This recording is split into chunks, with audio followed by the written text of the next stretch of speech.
Earlier this year, we aired a series called Battle After the Blaze, highlighting the tragic link between firefighters and cancer. But after our cameras would stop rolling, these firefighters would tell us that there was an epidemic that really needed our attention too.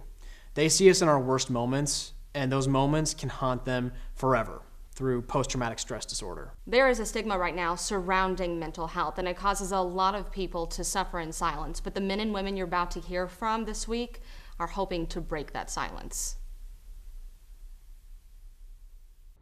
I'm Sergeant Ames. I'm with the Jeffersonville Fire Department. This is a story about my worst run. It was Mother's Day, 2010. When I laid down and started saying my prayers like I normally do, the tones dropped for us to have a call. And the call came out as the address of my parents. I didn't tell my lieutenant at the time, I didn't tell her that it was my mother. I knew she wouldn't let me make that run. But I knew it was important for me to be there because my mom would have thought, my son's coming to help me. So I got on scene and went inside and went to work. It's my job. And I took an oath to the city and the citizens, and one of those citizens just happened to be my mom. We loaded her up in the ambulance. I went to get in the back and my lieutenant said, "You need to get up front." So I knew then that my work was done. She was pronounced dead by a heart attack. I never would have dreamt that I would have made the call on my own mother, on Mother's Day at that. I just thought I was having bad days. You know, at work, we're taught to put a smile on your face and go help the public, and that's what we do. That's our job, and we love it. It's the best job in the world. But when we go home to the ones who are closest to us, that's who suffers. That's who suffers from what we're suffering, because we change. More active firefighters die by suicide than in the line of duty. When we're suffering for something such as PTSD, we're afraid to get help because we're afraid of what our peers might think of us. Your peers don't have to know. So I encourage anybody out there that's having some sort of change because of something that you saw or a run that you made, please get help. I wouldn't be talking to you today on camera without tearing up if I didn't go get help. And I'm able to, because I decided to get treatment for my PTSD. Now help is on the way. They are the voices keeping you calm during an emergency. 911 operator Williams. No one ever calls us when they're having a good day. 911, what is the address of your... Yes, there's an aircraft crash. They sit there and they deal with things that, for lack of a better term, a normal person could not handle. And they come back the next day. The accident happened near Carrollton. A crash, a fire, and a frantic struggle against death. 7 people were killed and an entire community was shocked and wounded when a man with an assault rifle went on a killing spree this morning in downtown Louisville. A gruesome discovery. A child's body found in the Louisville garbage truck. 3 kids were tragically killed in a New Albany house fire. A Louisville Metro police officer has died after a police chase ends in a violent and fiery crash last night. There are those calls that will kind of haunt you. I know exactly what happened. Like the time Ruth Williams had to talk her own family through CPR over the phone. I recognize the address, but I recognize the voice. Susan Kohler was the 911 call taker the day an SUV hydroplaned into an ambulance, killing a teenager and seriously injuring an EMT. All I remember is her partner saying, "I need help, my partner's hurt bad."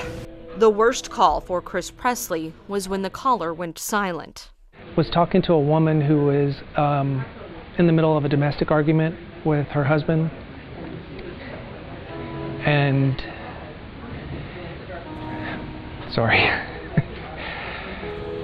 he shot her while I was talking to her on the phone.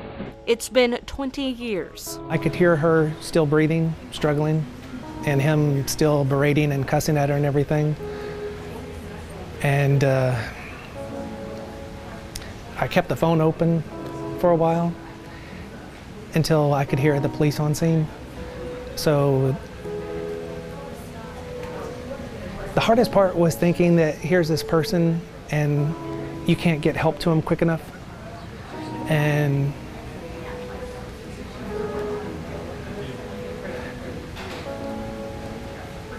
wow. I didn't think this was going to be that difficult to talk about. It's not an easy subject for anyone in this room, discussing events they try so hard to bury. So many calls come and go without closure, it can oftentimes lead to flashbacks or nightmares. I have a hard time sleeping sometimes. A person might begin to avoid people or places associated with a trauma. They are easily irritated or angered, all signs of post-traumatic stress. It's treatable. Few seek help. In this profession, you're expected to have a certain amount of personal strength. You don't want to be, someone who's seen as weak and can't handle the stress of the situation. So a lot of times people don't speak up. It's time to break that silence. Absolutely. Absolutely. It's a chapter of Jo Terry's life she tries to keep closed. But the memories of her late husband, Chip, carry open wounds. She had no idea the burdens he carried during his 26 years with the Covington Fire Department. I just assumed he was dealing with it. Fast forward to his retirement speech in 2012. What people don't see at 3 o'clock in the morning is when a young lieutenant has to put 2 toddlers and their grandmother in a body bag. A 16-year-old boy hangs himself with an electrical cord. How do you close your eyes at night after you do that? You make that run. I've seen people shoot themselves in the head.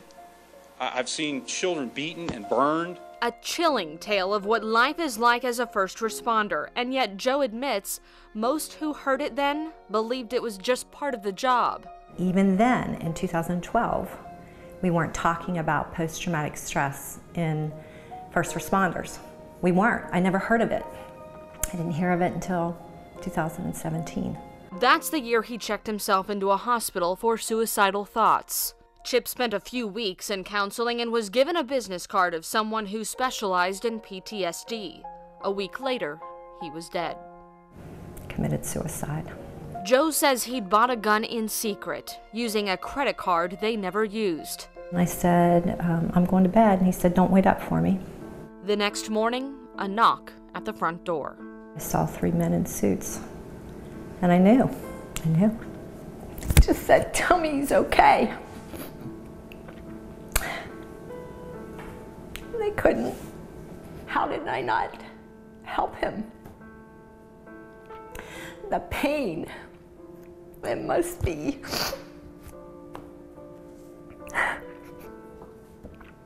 Inside of them to want to give up. That I have been his partner for 31 years, and I didn't recognize it. The truth is no one did. Mental illness did not come up in conversation before Chip's death, but it does now. You can see that the culture's already changing. Now we're much more apt to talk about our feelings. We have a bad run, we're out on the floor. Jo has made it her mission to change the course for other first responders who need help but don't know where to find it. Alcoholism, divorce, infidelity, it's huge in this population of people. Well, why? It's because they're trying to cope with mechanisms that really aren't the answer to their problem. Last year, more firefighters, EMTs, and police officers died by suicide than in the line of duty. You didn't hear about it because departments don't release details, and less than 5% have suicide prevention programs. We owe it to these first responders to get them the mental health that they need. And the only way I feel like we can do that is with awareness.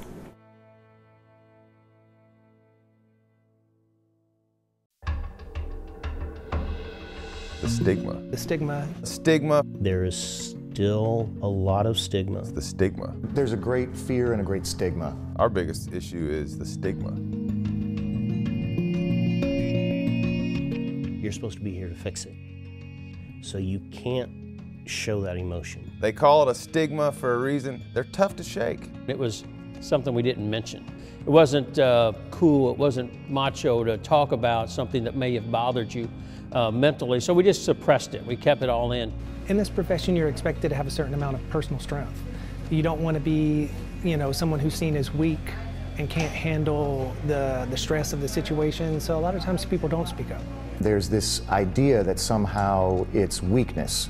You can be made to feel basically worthless because you had to leave that day. So the rest of the service ran short because you were gone. It's easy to sit back and say, yeah, we need to shake this stigma because it could bother some of our members. I mean, it doesn't bother me, and you'll see that a lot, I think, with people. We spoke to so many first responders, and they all said the exact same thing, that there's a stigma from within and from the outside community that can keep them from getting the help they need. But that's not always the only barrier they have. Sometimes there can be very real consequences to their career if they say they need help. They have fit for duty.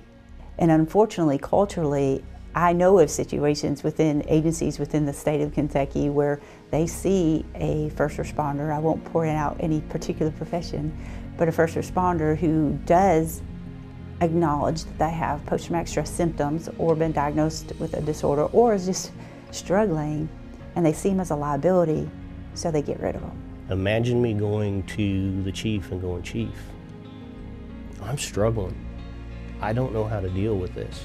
There is that stigma of if you go see someone in the mental health profession that there's something wrong with you and you're broken or you're unfit for duty. If you remove them from their job and you take away their badge or gun or tell them they can't ride or do any work within their field, that's adding to the burden, and that's not going to help them be as successful as getting over it, because you've just removed what they value most, and that's their identity.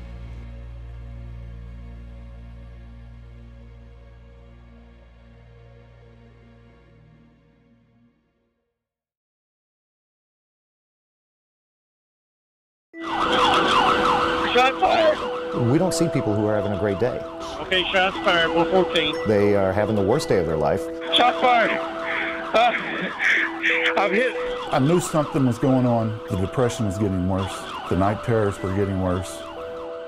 It's not often talked about, but PTSD is a terrible reality for many first responders. While there are some protections and benefits for our heroes, many still fall through the cracks and suffer in silence. Mental injuries like PTSD are not recognized in Kentucky unless you are physically hurt, so many first responders don't get the time off they need. If you and I are partners and we walk into a house and you witness me getting my head blown off and you develop PTSD, tough on you, right? Because you don't have a physical injury. The benefits are different for first responders across the state. Some departments allow extended time off for employees struggling with mental injury. Others are forced to use their vacation and sick time before they're faced with the decision to quit or be fired. It shouldn't have to come to that. If we can bring them back and get them back on the job, we don't want to turn our backs on them. Firefighters in Kentucky have been very vocal in recent years at the state level, hoping to get PTSD recognized for workers' compensation. That's what we're trying to fight for, is that recognition that these things happen, and we don't think that it should be treated any different. In Indiana, first responders can get benefits. The burden is on them to prove their PTSD is a result of an incident on the job, though. And that can be a hard case to prove. And we're all kind of catching up and realizing, wait a second, why are we 4 times more likely to kill ourselves for suicide, and why are we seeing increased substance abuse and depression? And we realize this is taking a toll on our members, and let's start putting some science behind it. And then with that science, hopefully we can start relating this to work-related injury and getting guys compensated and getting them the help they need.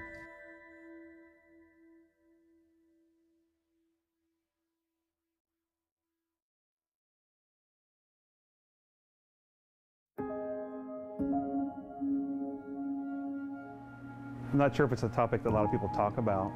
I believe it's a topic that we should be talking about. Experiencing what we experienced as a department and as a family, it's a must.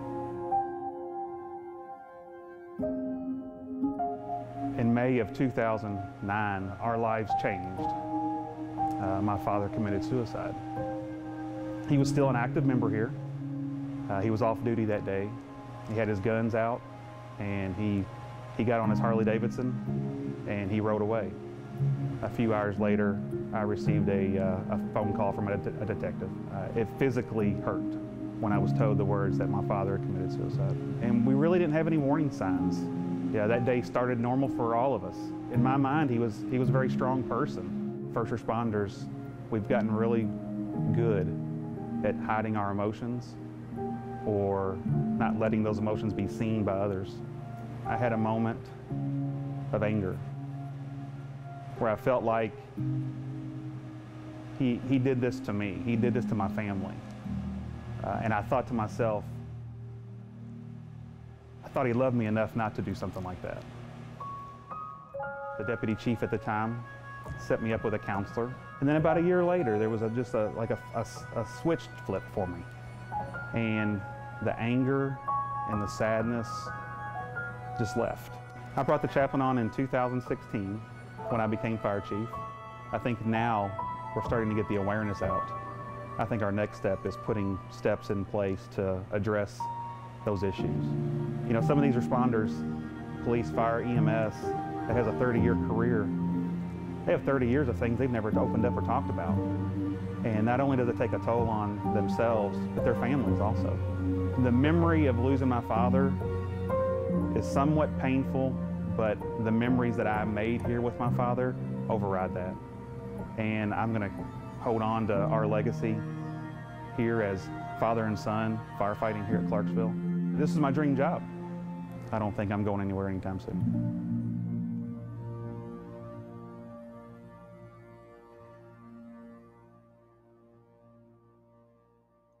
One of the greatest signs of progress is that we're talking about it. This week we've heard from so many first responders and citizens who are all eager to break the stigma around PTSD. Thank you. We've also heard throughout this series from resources that are currently available that want first responders to know that they exist and that they're ready to help. We want to share a few of those with you right now. For firefighters, there's now a center near Washington, D.C. just for treatment. It's called the IAFF Center of Excellence. It's designed like a firehouse, so firefighters feel at home as they get help for their PTSD. If there are individuals here in Kentuckiana that need to go there, stations tell us they'll find a way to get them there. There are also more and more resources popping up right here at home. One is the Kentucky Community Crisis Response Board. It's a group of former first responders and supporters that hold sessions and trainings after traumatic incidents. They come to talk and to listen, and their services are completely free to any public agency in the state that needs them. When they hear it from a peer that, yes, I had a similar situation and I'm going through this, or as we're doing a group, they hear that other people on the scene are experiencing some of the same reactions, that is just amazingly healing for them right there, as they realize I'm not broken and I'm not weak. I'm experiencing something that is normal. There are way too many resources to list them all right here, so we're going to put a list on WHAS11.com so you can find it, along with phone numbers and links. Right now, I want to leave you with one more PTSD therapy that's happening right now in Kentucky, and I think it might surprise you. Drop all the way down and step back. This is Dr. Laura Johnson. Great job. She's a chief psychologist out at Fort Knox, but her path to the yoga mat you see here is a long one. I am a veteran of the United States Army. I was a military police officer. I had seen a lot and responded to a lot. In my service, I had some difficulties with some anger, and I got to meet a psychologist on active duty and a heart center. He said he wanted me to do yoga. And so I thank God for him every single day, because he not only brought me to psychology, he's the reason I started doing yoga. And we'll lower down, coming all the way down. Johnson saw firsthand the power that yoga and meditation had with her own mental health struggles. Now that she's in the doctor's chair, she gets to see the same transformation in her patients, even if they're a little skeptical at first. There is so much evidence now that supports yoga, that supports meditation. What I always say is, if I tell you to breathe deeply, meditate, and do yoga, the negative side effects are nothing. Exhale, come down. Everyone that does it has marked improvement rapidly. Thank you for being here.